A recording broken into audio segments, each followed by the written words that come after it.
युवा अमेरिकी साहसी और विंगसूट फ्लायर जॉनी स्ट्रेंज की दुखद मौत की खबर, मारे गए। कल्पना कीजिए कि तेज हवा आपके पास से गुजर रही है जब आप पूरी रफ्तार से एक खड़ी चट्टान के किनारे से दौड़कर कूदते हैं। स्विस आल्प्स में 2000 फीट ऊपर एक पल के लिए बहुत नीचे दूर घाटी की तलहटी का चक्कर देने वाला दृश्य ही दिखता है। फिर एक झटके के साथ विंग सूट फूल जाता है और आप उड़ रहे होते हैं, सच में उड़ रहे होते हैं। जमीन आपकी आंखों के सामने धुंधली सी दौड़ती चली जाती है जब आप हवा को चीरते हुए 100 मील प्रति घंटे से भी ज्यादा की रफ्तार से उड़ते हैं। आपका दिल रोमांच से जोर जोर से धड़कता है। यह है परम आजादी, शुद्ध आनंद। बाहें झुकाकर आप तेज मोड़ पर मुड़ते हैं और मुश्किल से चट्टान के पास से गुजरते हैं। चारों ओर ऊंचे पहाड़ हैं, नीचे लहराते पेड़ हैं। आप उनके बीच से आसानी से निकलते हुए नामुमकिन सी तंग जगहों से भी गुजर जाते हैं। यही आपकी असली जगह है। आपकी सारी इंद्रियां जाग उठी हैं, इंसानी उड़ान के असली रोमांच से भर गई हैं। इन अनमोल पलों में आप अछूते हैं, बंधनों से मुक्त हैं, अनंत हैं। आप एक पक्षी हैं, आप खुद हवा हैं, बिना भार के, बिना सीमाओं के, जीवित। ये आपका सपना है, आप इसी के लिए पैदा हुए हैं। हमारे साथ जुड़िए जब हम जॉनी स्ट्रेंज की त्रासदी से जुड़े रहस्यमय हादसे और उसके ब्यौरे का खुलासा करेंगे, उनकी असमय मृत्यु से जुड़े सवालों के जवाब देते हुए। जॉनी स्ट्रेंज रोमांच के जुनून के साथ दुनिया में आए थे। उनके पिता ब्रायन और मां डायनेट उत्साही पर्वतारोही और ट्रैकर थीं, जिन्होंने दुनिया के दूर दराज कोनों की खोज की थी।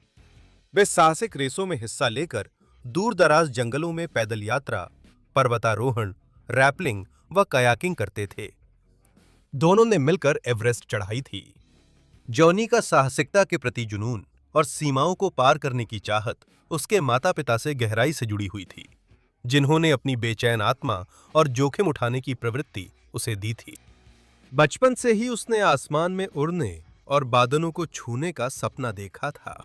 5 साल की उम्र में वह फर्नीचर और खेल के उपकरणों से कूदने लगा था। उसकी छोटी बाहें पक्षी के पंखों जैसी फैली रहती थीं। 7वें सालगिरह पर उसे पहली बार स्केटबोर्ड मिला और वो मालिबू की सड़कों पर तेजी से सड़क पर इधर-उधर लहराता हुआ दौड़ता, जैसे हवा पर सवार हो। उसके माता-पिता ने उसे इकारस उपनाम दिया, क्योंकि वह उड़ना चाहता था और अपनी सुरक्षा की परवाह नहीं करता था। उसने 101 फ्रीवे पर ट्रैफिक में स्केटबोर्डिंग की। फिर मुझे एहसास हुआ कि इस बच्चे को कभी पर्याप्त रफ्तार नहीं मिलती थी। 12 साल की उम्र में जॉनी ने अंटार्कटिका में स्थित 16,050 फीट ऊंची अपनी पहली बड़ी पर्वत चोटी माउंट विंसन मैसिव पर चढ़ाई की। यह एक अद्भुत यात्रा की शुरुआत थी, जो जॉनी को केवल 17 साल की उम्र में सभी 7 महाद्वीपों की सबसे ऊंची चोटियों तक ले जाएगी। उस वक्त वह इतिहास में 7 समिट्स पर चढ़ने वाला सबसे युवा व्यक्ति था। अमेरिका का सबसे बेहतरीन किशोर, कम से कम उन ऊंचाइयों के हिसाब से जहां तक वो पहुंचा है। उसने दुनिया की 7 सबसे ऊंची चोटियों पर चढ़ाई की है। 17 साल के जॉनी स्ट्रेंज। मैं अकेला नहीं हूं, उस दिन का सपना देखता हूं। उसने चरम खेलों के लिए वही जुनून दिखाया। हवाई में 30 फुट ऊंची लहरों पर सर्फिंग, ग्रैंड कैनियन में बेस जंपिंग और लेक टाहो के पास स्नोमोबाइल्स पर बैकफ्लिप किया। जॉनी के लिए बड़ा जोखिम, बड़ा रोमांच। वो एड्रेनलिन का आदी था। जो लोग इंसान के लिए मुमकिन मानते थे, उसकी हदें पार करने का उसे जुनून था। मैं सबसे कम उम्र में एडवेंचरस ग्रैंड स्लैम करने वाला हूं। आप हर महाद्वीप की सबसे ऊंची चोटी और दोनों ध्रुवों तक पहुंचते हैं। मैंने पहले साल में ही उत्तर ध्रुव तक यात्रा की थी। हालांकि अपने साहसी कारनामों और उपलब्धियों के लिए जाने जाते हैं, जॉनी स्ट्रेंज में एक मजबूत परोपकारी भावना भी थी और उन्होंने अपने रोमांचों का इस्तेमाल अपने दिल के करीब मुद्दों के लिए जागरूकता बढ़ाने के लिए किया। यूएससी में पढ़ाई के दौरान उन्होंने अंतर्राष्ट्रीय संबंधों में पढ़ा और विश्व भर में नरसंहार के विरोधी बने। वो जिन चोटियों पर चढ़ते थे, उनकी चोटी पर नरसंहार बंद करो लिखे बोर्ड के साथ तस्वीरें खिंचवाते थे और अपने वैश्विक रोमांच का इस्तेमाल इस महत्वपूर्ण संदेश के लिए एक मंच के रूप में करते थे। स्ट्रेंज पार्किंसन रोग अनुसंधान के लिए, धन और जागरूकता बढ़ाने के लिए समर्पित थे, क्योंकि उनके परिवार का अनुभव इससे जुड़ा था। माउंट एवरेस्ट की सफल चढ़ाई पर स्ट्रेंज ने नाटकीय रूप से एक घर पर बनी झंडी फहराई जिस पर लिखा था, पार्किंसन का इलाज खोजें, ताकि दुनिया को अपने उद्देश्य के बारे में बता सकें। उन्होंने अपने प्रशंसकों और अनुयायियों से लगातार यह आग्रह किया कि वे पार्किंसन अनुसंधान के फॉर जो भी दे सकें उतना दान करें। जब मैं 12 साल का था तो मैं सच में माउंट एवरेस्ट पर चढ़ना चाहता था, और आप जानते हैं मैं यहाँ हूँ। लेकिन जॉनी की पहाड़ों की दीवानगी के पीछे असल में एक तरीका और मौका था कि रोमांच को सामाजिक मुहिम में बदला जा सके। माउंट एवरेस्ट की चोटी पर आपने 2 बोर्ड लगाए थे, उन पर क्या लिखा था? एक पर लिखा था नरसंहार बंद करो, दूसरे पर पार्किंसंस का इलाज खोजो। जॉनी ने इन परोपकारी उद्देश्यों के प्रति अपना जुनून नहीं खोया, भले ही वो बड़े और चरम खेलों पर ध्यान देने लगे। जॉनी हवाई जहाज़ों और गर्म हवा के गुब्बारों से कूदने से आगे बढ़कर पुलों से कूदने लगे। ऐसा लगता था कि जॉनी हमेशा खुद को थोड़ा और आगे बढ़ा रहे थे। वो कहते थे बेस जंपिंग रोमांचक है, लेकिन विंग सूट फ्लाइंग उससे भी ज्यादा रोमांचक है और मुझे वो सीखनी है। कॉलेज के बाद जॉनी ने अपनी सबसे बड़ी लगन विंग सूट बेस जंपिंग को अपनाया। पहली बार जब जॉनी ने स्विस आल्प्स की एक चट्टान से खास तौर पर डिजाइन किए गए विंग वाले जंपसूट पहनकर छलांग लगाई तो उन्हें पता चल गया कि वो इसी के लिए पैदा हुए हैं।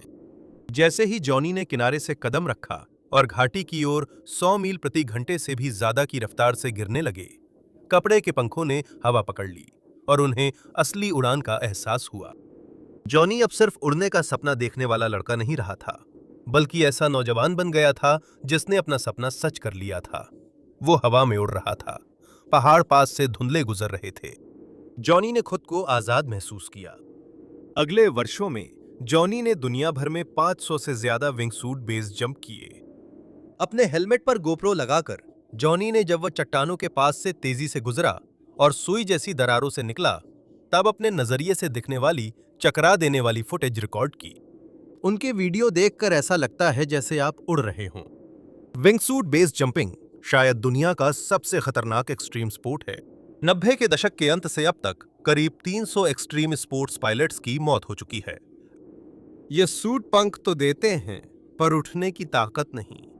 आप हमेशा जमीन की ओर ही दौड़ते हैं। सूट उड़ाना जबरदस्त कौशल और एकाग्रता चाहता है, क्योंकि 100 मील प्रति घंटे से तेज रफ्तार पर छोटी गलती भी जानलेवा हो सकती है। जॉनी हर छलांग में खतरे को समझता था।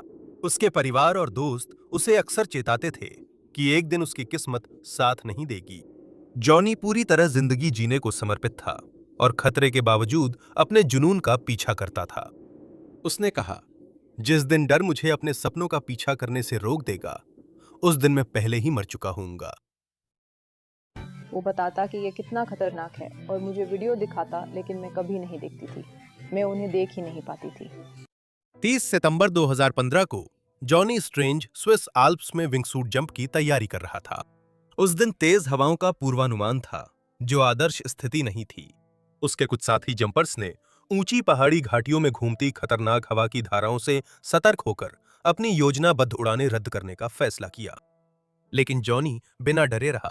हालांकि वह सिर्फ 23 साल का था, उसने 500 से ज्यादा सफल जंप लगाए थे। उसे भरोसा था कि उसकी कौशल और अनुभव के सामने ये हवाएं कोई समस्या नहीं होंगी। एक इंटरव्यू में उसने एक बार कहा था, उड़ने जैसा कुछ भी नहीं है। ये ऐसा है जैसे आपके पास सुपर पावर हो। ये पूरी तरह जीने के बारे में है। मुझे ये बहुत पसंद है, मैं रुक नहीं सकता। लोग उससे रुकने की भीख मांग रहे थे। मैंने कहा, जॉनी, इस यात्रा पर मत जाओ। मुझे पता था कि उसे फिर से नहीं कूदना चाहिए। जॉनी मध्य स्विट्जरलैंड के श्वीट्सकैंटन में माउंट गिचन के पास एक चट्टान से कूदने को तैयार था।